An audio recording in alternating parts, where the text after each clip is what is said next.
Bonjour à tous, je suis ravi de vous retrouver pour cette nouvelle pause gagnant, ce rendez-vous virtuel que nous organisons chaque mois maintenant. Toujours le même format pour notre webinaire, 20 minutes de présentation suivi d'un temps de réponse à vos questions. Comme d'habitude, une petite précision technique avant de commencer. Vous pouvez poser vos questions tout au long de la présentation en les écrivant dans l'onglet questions en bas à droite de votre écran. Nous y répondrons en fin de webinaire après l'intervention de nos animateurs. Après les sujets aussi divers que la holding, les obligations d'employeur lors de l'embauche ou encore le pacte du trade, nous allons aujourd'hui traiter le sujet du patrimoine immobilier. Pour ce faire, nos experts Jean-Philippe Vignol, conseiller en gestion de patrimoine, et Yacine El Amrani, expert comptable et responsable de notre agence de Toul. Ils vont répondre à mes questions pour vous éclairer sur ce sujet. Donc j'en dis pas plus, interrogeons nos experts. Alors on entend souvent, on voit sur internet que investir dans l'immobilier est la meilleure façon de créer ou développer son patrimoine. Est-ce vrai ? Oui, c'est vrai, notamment du fait de ce qu'on appelle l'effet levier de l'emprunt. C'est-à-dire qu'emprunter permet d'acheter un volume locatif beaucoup plus important que ce que je pourrais me permettre d'acheter avec mes économies. Par exemple, si j'ai 50 000 euros à placer, soit je peux acheter un petit appartement, soit je peux les apporter en apport personnel à mon banquier pour solliciter un emprunt immobilier beaucoup plus important, par exemple 200 000 euros, qui me permettra donc d'acheter un volume locatif beaucoup plus important. Et je compterai sur mes locataires pour m'aider à rembourser les intérêts et le capital emprunté auprès de la banque. Donc c'est une très bonne façon de développer son patrimoine à partir de pas grand-chose. Néanmoins, la rentabilité est sujette à deux principaux risques dont il faut être très conscient. Le principal risque, c'est le risque de perte en capital. Est-ce que j'aurai la possibilité, si je veux revendre mon bien, de le revendre au moins aussi cher que son prix de revient, c'est-à-dire le prix d'achat, les frais de notaire et si possible les intérêts de la banque. Deuxième risque, c'est le risque de rendement annuel, qui est également un risque de trésorerie. Si mes appartements restent vacants un certain nombre de mois sans locataire, ou bien si je suis confronté à des impayés, est-ce que j'ai la possibilité, avec mes autres revenus, d'assurer le remboursement de l'emprunt bancaire ? Ce sont des questions très importantes. D'accord. Donc je suppose qu'il faut être très sélectif sur le choix d'un bien. Effectivement, c'est indispensable. Les plus beaux calculs sur le papier, les plus belles brochures doivent être confrontées aux critères fondamentaux, à savoir l'emplacement, la qualité de la construction, le marché locatif dans le secteur et la performance énergétique. Il faut être très exigeant car on sort rarement gagnant d'un mauvais investissement. J'ajouterai que souvent, l'investisseur se focalise sur la négociation du taux d'intérêt de l'emprunt. C'est important, bien sûr, mais l'emplacement et le marché locatif local participeront plus au succès du projet. D'une part, la localisation est un gage de ne pas perdre de capital lors de la revente, et d'autre part, le choix d'un marché locatif dynamique et une sélection drastique des locataires permet de s'assurer des loyers réguliers et l'absence d'impayés. D'accord. Et est-ce que la fiscalité est aussi un critère à prendre en compte ? Alors, c'est non seulement un critère à prendre en compte, mais c'est l'un des critères les plus importants pour assurer la rentabilité d'un projet. En effet, les prélèvements obligatoires peuvent être parfois très importants, au point que certains investisseurs peuvent avoir la tentation de multiplier des achats avec des travaux pour pouvoir déduire les travaux de l'impôt à payer, mais alors avec le risque d'avoir du mal à rembourser les emprunts bancaires. On a déjà pu le constater avec certains de nos clients. De plus, les régimes fiscaux sont nombreux et avec chacun des spécificités, des contraintes qu'il faut bien connaître avant de s'engager. Sur ce point, vous pouvez m'en dire plus ? Alors, schématiquement, il y a 3 grandes familles d'impôts sur les locations. Le régime dit des revenus fonciers, qui est le plus connu et le plus simple. Il s'adresse aux locations dites nues, c'est-à-dire sans meubles. Il permet de déduire les travaux de rénovation, même importants, mais pas les travaux de construction ou de création d'appartements. Par exemple, changer une chaudière passe dans les charges. En revanche, créer 3 appartements dans une grange n'est pas une charge déductible. Il faut prévoir les travaux à faire ainsi que leur fiscalité pour adapter au mieux le financement. Si le marché s'y prête, le régime des meublés peut également être intéressant. Il permet la déduction des charges de fonctionnement, y compris les frais d'achat et les frais d'architecte, et il bénéficie d'un régime d'amortissement pour les dépenses d'investissement, tout comme un bâtiment professionnel. Ces 2 régimes sont soumis à la fiscalité des plus-values immobilières, des particuliers avec une exonération au bout de 22 ans pour l'impôt sur le revenu et de 30 ans pour les prélèvements sociaux. Alors, ce régime du logement meublé semble un régime plutôt favorable.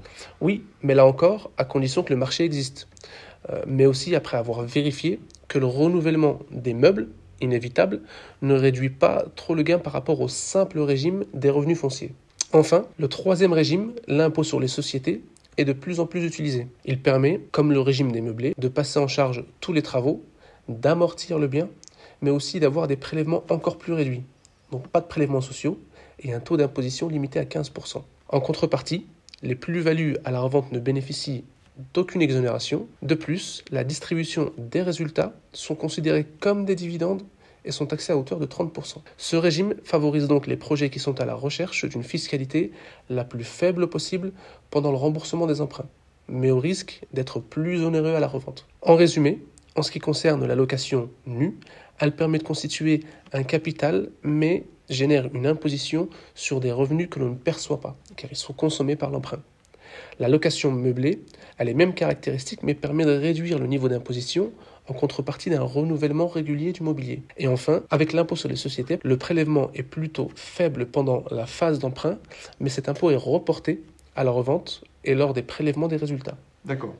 Tant qu'on est sur la partie fiscalité, quels sont les dispositifs défiscalisants qui restent actuellement sur le marché immobilier? Alors les dispositifs défiscalisants, ils sont maintenant beaucoup moins nombreux que ce qu'ils ont été par le passé. Le plus connu, le plus répandu, c'est le dispositif Pinel, mais dont on ne sait pas s'il sera reconduit pour 2024 et les années suivantes. Donc ce dispositif, il agit sur des investissements neufs, largement diffusés par les promoteurs immobiliers ou par les réseaux de distribution, notamment bancaires. Donc on peut très facilement trouver des appartements Pinel à acheter.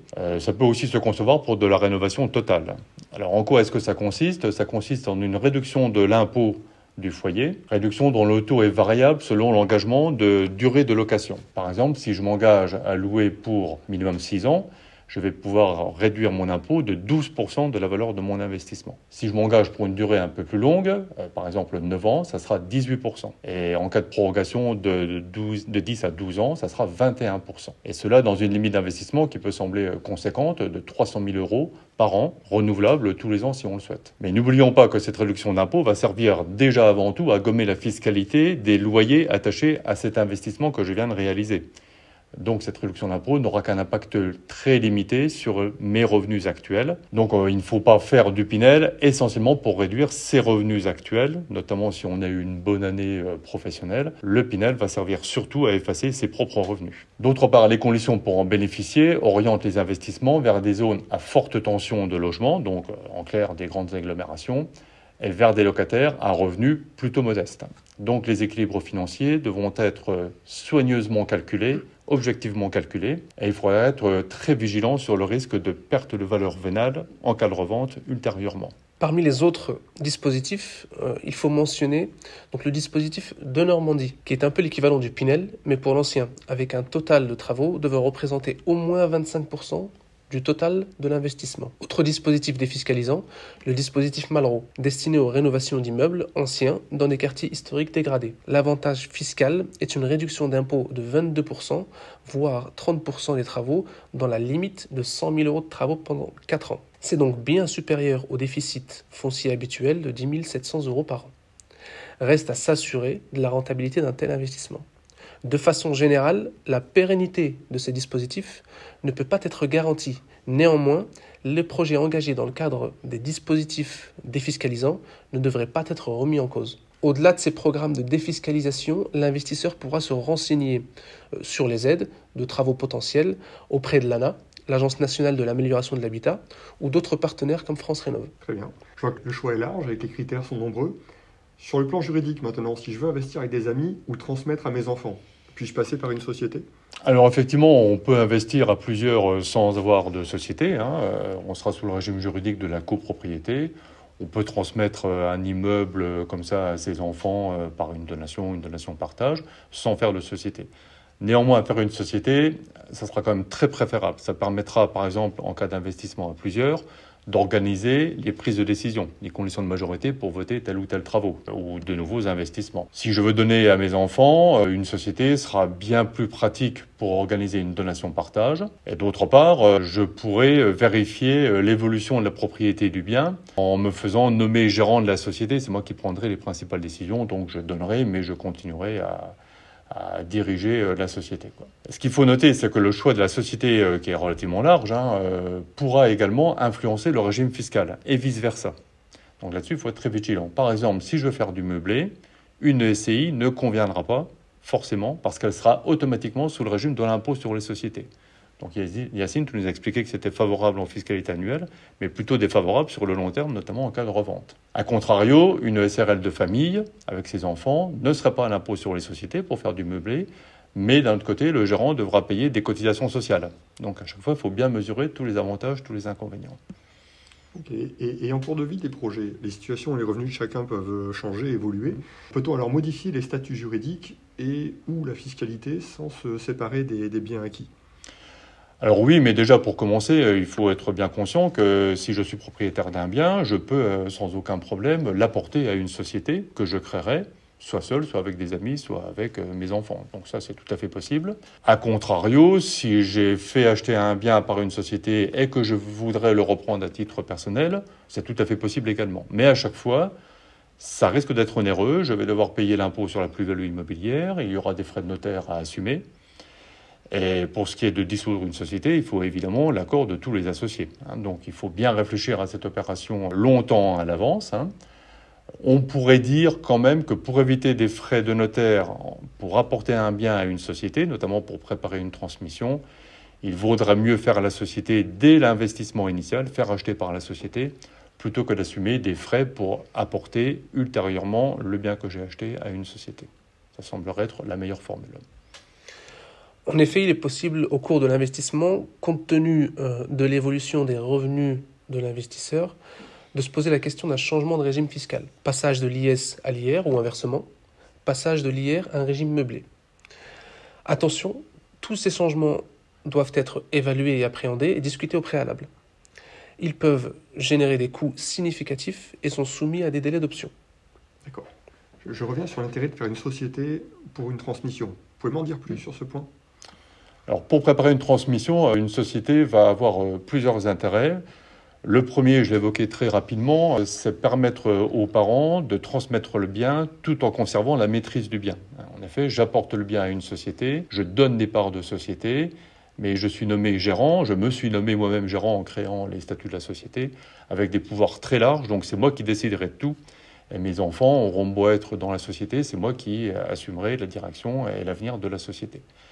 Donc ça permet d'éviter la crainte qu'ont beaucoup de parents d'une dilapidation ou du moins de mauvais choix qui seraient faits par les enfants. Sur les biens que j'ai donnés, c'est moi qui continuerai à les gérer via la notion de gérance. D'autre part, une société va permettre de pouvoir faire la donation dans le cadre privilégié d'une donation partage, puisque je vais pouvoir partager le bien entre guillemets donné en donnant des parts clairement identifiées à chacun de mes enfants. C'est un petit peu fictif, mais c'est comme ça.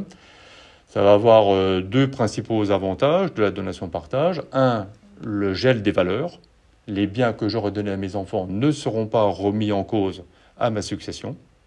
Donc ça peut présenter a priori pas d'intérêt si je les mets tous dans une société, mais la donation-partage pourra englober d'autres biens, d'autres immeubles, des parts de société, des choses comme ça.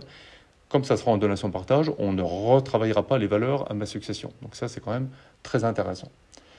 Et d'autre part, une donation comme ça de mon vivant, qualifiée de donation-partage, permet d'éviter le paiement de la taxe dite droit de partage, qui est quand même de 2,5% de la valeur du bien. Si mes enfants se partagent mes biens plus tard, ils payeront 2,5%. Si je les partage de mon vivant, ils ne payeront pas 2,5% et moi non plus. Donc c'est quand même tout à fait intéressant.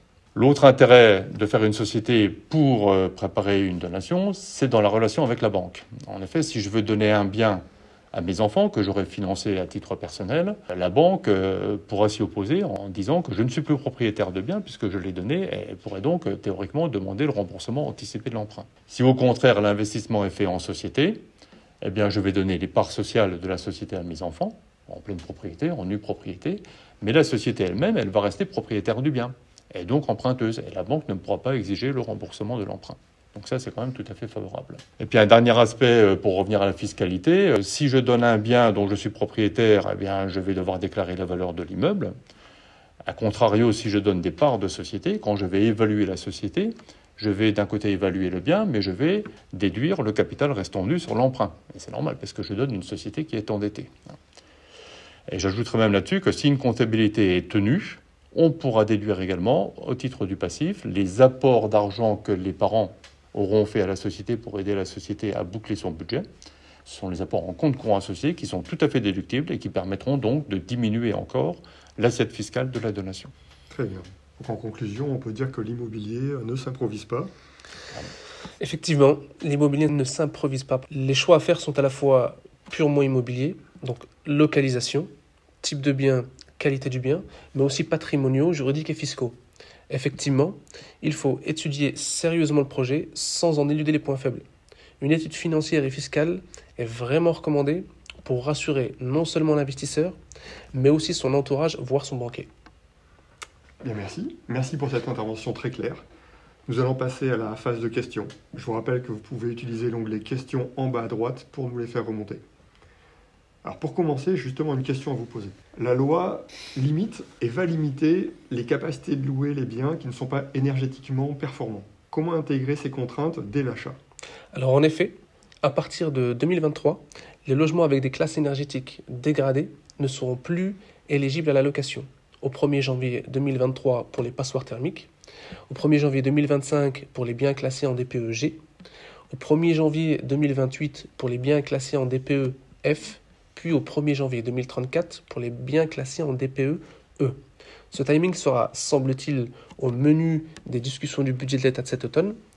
Pour ceux qui veulent continuer à investir dans ce contexte-là, bien intégrer ces contraintes dans leur futur investissement, mais néanmoins, ça peut tout de même représenter un intérêt pour ces appartements-là. Voilà. D'accord, très bien. Donc on a des questions qui nous sont remontées. Une première question, peut-on donner des parts de société à des enfants mineurs ? Alors oui, on peut théoriquement donner des parts de société à des enfants mineurs. Néanmoins, si la société est endettée, si elle a encore par exemple un emprunt immobilier en cours, la pratique des banques et du notariat consiste à obtenir au préalable l'accord du juge et tutelle, via les administrateurs des enfants qui sont les parents, bien sûr, pour permettre donc d'engager le patrimoine des enfants. Ces sociétés sont souvent des sociétés à responsabilité illimitée, notamment les SCI.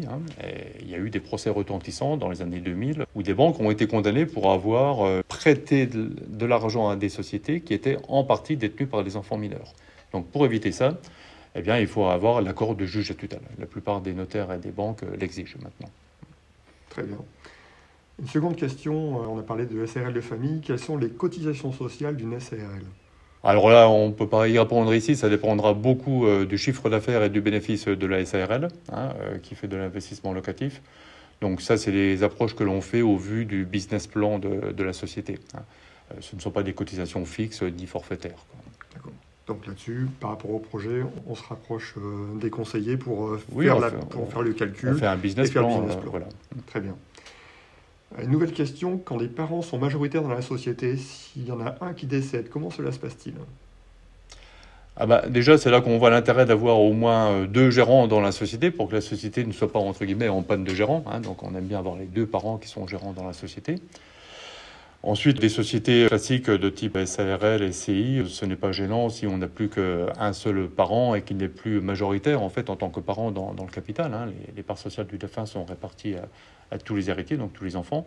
Ça ne va pas être une source de blocage. Après, si les enfants veulent, ou certains enfants veulent se défaire de la société, il faudra qu'ils trouvent un terrain d'entente avec leurs frères et sœurs pour racheter les parts de la société. Mais en l'occurrence, il n'y a pas de situation de blocage à craindre, dès lors qu'on a les 2 parents gérants. Ça serait bien. Et ça ne coûte pas plus cher.